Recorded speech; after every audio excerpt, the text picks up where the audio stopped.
Bonjour, voyons un peu pourquoi le féminin de copain, ce n'est pas copaine. Déjà, copain, ça vient de l'ancien français compin, qui partage le même pain, et c'est d'ailleurs la même racine que compagnon. Bref, un pote quoi. Le mot copain a connu pas mal d'orthographes avant d'être stabilisé ainsi. On a pu le rencontrer sous la forme compin, C-O-M-P-A-I-N-G, copain, C-O-P-I-N, et même copain, C-O-2-P-I-N.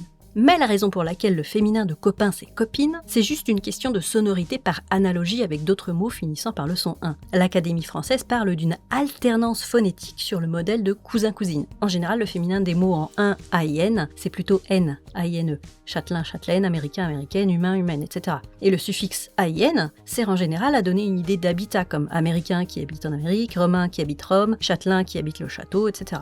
Bien sûr, il ne s'agit pas toujours d'un suffixe, ça peut aussi être étymologique comme dans humain ou copain. Tiens, d'ailleurs, dis-moi si tu veux une vidéo sur les suffixes. Le suffixe IN donne plus une notion de proximité, cousin, voisin, de choses petites, plaisantin, gamin, lapin, et son féminin est INE, in.